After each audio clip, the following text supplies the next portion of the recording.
നമസ്കാരം. ഗ്രാൻഡ് പാ ഷോ. നമുക്ക് ഇനി സ്പാർട്ടയിൽ നിന്നും വളരെ ദൂരെ ഏരിയൻ കടലിനപ്പുറം ട്രോയ് എന്ന നഗരത്തിലേക്ക് പോകാം. ട്രോയ് നഗരം വളരെ സുന്ദരമായ ഒരു രാജ്യമായിരുന്നു. കടൽ തീരത്തിനടുത്ത് മനോഹരമായ ഒരു കോട്ടയും അതിനുള്ളിൽ ട്രോയ് എന്ന നഗരവും. ട്രോയുടെ രാജാവായിരുന്നു പ്രിയാം രാജാവ്. അദ്ദേഹത്തിൻ്റെ ഭാര്യ എക്യൂബ. ഈ ട്രോയ്ക്ക് ഒരു പ്രത്യേകത എന്ന് പറഞ്ഞാൽ ഈ അടുത്തടുപ്പിച്ചുള്ള എല്ലാ രാജ്യങ്ങളെ കഴിഞ്ഞും കൂടുതൽ സമ്പത്തുള്ള രാജ്യമായിരുന്നു. അപ്പോൾ രാജ്യത്തിന് സമ്പത്തുണ്ടെങ്കിൽ അതിൻ്റെ ഭരണാധികാരിക്കും അതുപോലെ സമ്പത്ത് കൂടും. അതുകൊണ്ട് തന്നെ പ്രിയാം രാജാവ് അവിടെയുള്ള എല്ലാ രാജാക്കന്മാരെ കഴിഞ്ഞും ഏറ്റവും ധനവാനായിരുന്നു അദ്ദേഹം. അവർക്ക് ഒരു ആൺകുട്ടി ഉണ്ടായി. അവന് ഹെക്ടർ എന്ന് പേരിട്ടു. രണ്ടാമത് രാജ്ഞി ഗർഭിണിയായിരിക്കുമ്പോൾ രാജ്ഞിക്കൊരു സ്വപ്ന ദർശനം ഉണ്ടായി. സ്വപ്നത്തിൽ അവർ കണ്ടത് താൻ പ്രസവിച്ച കുട്ടി ഈ ട്രോയ് നഗരത്തിന് ഒരു തീക്കൊള്ളി സമ്മാനിക്കുന്നതായിട്ടാണ് കണ്ടത്. ഇതിൻ്റെ അർത്ഥം ഈ പിറക്കാൻ പോകുന്ന കുട്ടി മൂലം ട്രോയ് നഗരം കത്തി അമരും എന്നല്ലേ. അതുകൊണ്ട് ഇവനെ വെച്ചേ കണ്ട കൊന്നുകളയാം എന്ന് തീരുമാനിച്ചു. കുട്ടി പിറന്നു. അത് ആൺകുട്ടിയായിരുന്നു. ഈ കുട്ടിയെ വിട്ടുകളയാൻ രാജ്ഞിക്ക് തീരെ ഇഷ്ടമായിരുന്നില്ല. പക്ഷേ രാജ്യത്തിൻ്റെ താല്പര്യം മുൻനിർത്തി ഇവനെ കൊന്നുകളയാനായിട്ട് തീരുമാനിച്ചു. അപ്പോൾ കൊല്ലുന്നതിന് പകരം ഈ കുട്ടിയെ ഐഡമലയിൽ ഉപേക്ഷിക്കാനാണ് തീരുമാനിച്ചത്. ഉപേക്ഷിക്കുന്നതിന് മുമ്പ് രാജ്ഞി അവൻ്റെ കഴുത്തിൽ ഒരു രക്ഷ കെട്ടിക്കൊടുത്തു. എന്നിട്ട് രാജഭടന്മാർ ഈ കുട്ടിയെ കൊണ്ടുപോയിട്ട് ഐഡമലയിൽ ഉപേക്ഷിച്ചു. അവർ വിചാരിച്ചത് വല്ല കാട്ടുമൃഗങ്ങളൊക്കെ ഈ കുട്ടിയെ കൊന്നുകളയും എന്നാണ്. പക്ഷേ വിധി അതല്ല തീരുമാനിച്ചിരുന്നത്. ഒരു കൂട്ടം ആട്ടിടയന്മാർ ആ വഴി വന്നു. ആടിനെ മേയിച്ചുകൊണ്ട് അതിലൊരാൾ ഈ കുട്ടിയെ കണ്ട് എടുത്തുകൊണ്ടുപോയി സ്വന്തം കുഞ്ഞായിട്ട് വളർത്തി. അവനവർ പാരീസ് എന്ന് പേരിട്ടു. പാരീസ് മറ്റ് ഇടയ കുട്ടികളോടൊപ്പം കളിച്ചു വളർന്നു വലുതായി. അവനും ഒരു ഇടയനായിട്ട് തന്നെ വളർന്നു. പോകെ അവനൊരു സുന്ദരനായ യുവാവായിട്ട് മാറി. ഈ സമയം ഒളിമ്പസ് മലയിൽ ഒരാഘോഷം നടക്കുകയായിരുന്നു. ഒളിമ്പസ് മല എന്ന് പറഞ്ഞാൽ ദേവതകളുടെ ആവാസസ്ഥാനം, അവരുടെ വസിക്കുന്ന സ്ഥലം. നമ്മുടെ ഇവിടെ സ്വർഗം എന്നൊക്കെ പറയുന്നവർ. അവിടെ സമുദ്ര ദേവതയായ തേറ്റിസിന്റെ വിവാഹം നടക്കുകയാണ്. പ്രതാപവാനായ പീലിയൂസ് രാജാവാണ് വരൻ. ഈ കല്യാണത്തിൻ്റെ ആഘോഷം അങ്ങനെ പൊടിപൊടിക്കുകയാണ്. എല്ലാവരും എത്തിയിട്ടുണ്ട്. ദേവരാജാവായ സ്യൂസ് എത്തിയിട്ടുണ്ട്. സ്യൂസിൻ്റെ ഭാര്യ ഹീര.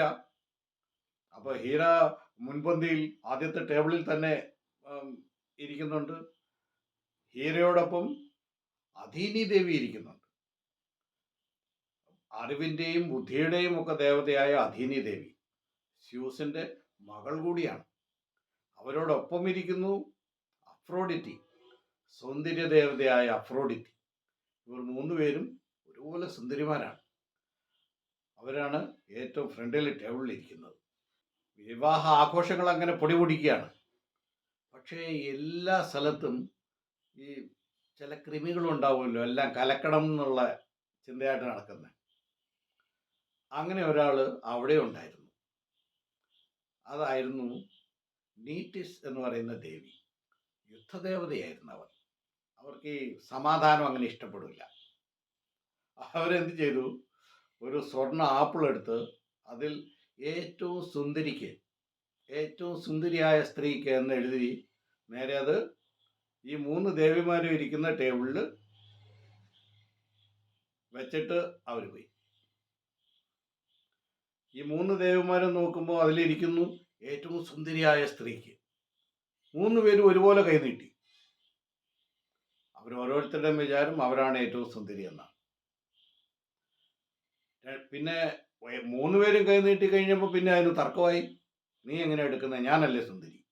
നീ എങ്ങനെയാണ്? നിങ്ങൾ രണ്ടും എടുക്കാൻ പാടില്ല, ഞാനാണ് സുന്ദരി. തർക്കമായി. തർക്കം മൂത്ത് മൂത്ത് വഴക്കായി.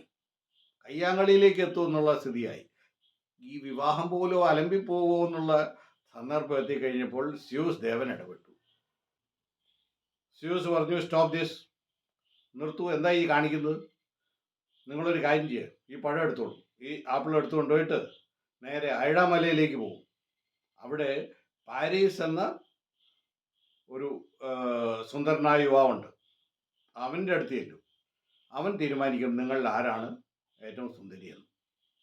അവനാണ് നിങ്ങളുടെ എന്താന്ന് മധ്യസ്ഥൻ. അവൻ്റെ അടുത്തേക്ക് പോവാം. 3 ദേവിമാരും കൂടിയിട്ട് ഈ ആപ്പിൾ എടുത്തുകൊണ്ട് പാരീസിൻ്റെ അടുത്തെത്തി. ഈ പഴം പാരീസിന് വെച്ച് നീട്ടി. പാരീസ് അത് വാങ്ങി. എന്നിട്ട് ഈ ദേവതമാർ പറഞ്ഞു, ഞങ്ങളിൽ ഏറ്റവും സുന്ദരിയായ ദേവതയ്ക്ക് വേണം നിനക്ക് ഈ പഴം തരാനായിട്ട്. ഈ പഴം തരുന്ന ആളായിരിക്കണം ഏറ്റവും സുന്ദരി. പാരീസ് നോക്കി, 3 പേരും ഒരുപോലെ സുന്ദരിമാരാണ്, അതിസുന്ദരിമാരാണ് 3 പേരും. ആർക്ക് കൊടുക്കണം എന്നിങ്ങനെ സംശയിച്ച് നിൽക്കുമ്പോൾ ഈ ഹീരാദേവി പറഞ്ഞു, പാരീസ്, നീ എനിക്ക് ഈ പഴം തരികയാണെങ്കിൽ നിന്നെ ഞാൻ ഒരു ചക്രവർത്തിയാക്കും. നിനക്കറിയുമോ, നീ ഒരു ആട്ടിടയനല്ല, നീ പ്രിയാം രാജാവിൻ്റെ മകനാണ്. എനിക്ക് ഈ പഴം നീ തന്നു കഴിഞ്ഞാൽ നിന്നെ ഞാനൊരു രാജാവ് മാത്രമല്ല, ഒരു ചക്രവർത്തിയാക്കും. പാരീസ് ഓക്കെ, എവിടെ ആട്ടിടയനാന്ന് വിചാരിച്ചിരിക്കുന്നു, അപ്പോൾ പറയുന്നു ചക്രവർത്തിയാക്കുമെന്ന്. അപ്പോൾ പഴം കൊടുക്കാൻ പുള്ളിക്ക് ഒരു ഉത്സാഹം. പുള്ള പഴം ഇങ്ങനെ കൊടുക്കാൻ തുടങ്ങുമ്പോൾ അധീനി ദേവി കയറി ഇടപെട്ടു. പാരീസ് സ്റ്റോപ്പ്, ഞാൻ പറയുന്നത്. ആ പഴം നീ എനിക്ക് തന്നാൽ നിന്നെ ഞാൻ ലോകത്തിലെ ഏറ്റവും ബുദ്ധിമാനായ മനുഷ്യനാക്കിയിട്ട് മാറ്റും. പാരീസ് ആലോചിച്ചു, ഇത് കൊള്ളാം, കുഴപ്പമില്ല, ഇനി അധീനിക്ക് കൊടുത്താലോ എന്ന് ആലോചിക്കുമ്പോഴേക്കും അഫ്രോഡിറ്റി കയറി ഇടപെട്ടു. ദേവി പറഞ്ഞു, പാരീസ്, നീ എനിക്ക് ആ പഴം തരികയാണെങ്കിൽ ലോകത്തിലെ ഏറ്റവും സുന്ദരിയായ സ്ത്രീയെ ഞാൻ നിന്റെ ഭാര്യയാക്കും. അത് കയറിയേറ്റു. പാരീസ് വിചാരിച്ചുള്ളതിൽ ഏറ്റവും നല്ല കൈക്കൂലി ഇത് തന്നെയാണെന്ന് പുള്ളി അങ്ങ് തീരുമാനിച്ചു. എന്നിട്ട് ഈ പഴം, ഈ ആപ്പിൾ നേരെ അഫ്രോഡിറ്റിക്ക് നേരെ നീട്ടി. അന്ന് മുതലാണ് ദേവിമാരിൽ ഏറ്റവും സുന്ദരി അഫ്രോഡിറ്റിയാണ് എന്നൊരു ചൊല്ലുപോലും ഉണ്ടായത്. പക്ഷേ ഈ ഒഴിവാക്കപ്പെട്ട മറ്റ് 2 പേരും കുറച്ച് നീരസത്തിലായിരുന്നു. അന്നേരം ഞങ്ങളെ തിരഞ്ഞെടുത്തില്ലല്ലോ.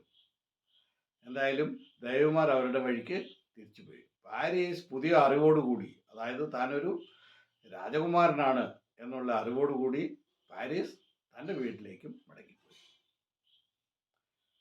അപ്പോൾ ഈ അറിവ് വെച്ച് പാരീസ് എന്താ ചെയ്യാൻ പോകുന്നതെന്ന് നമുക്കറിയണ്ടേ? അടുത്തതിൽ പറയാം.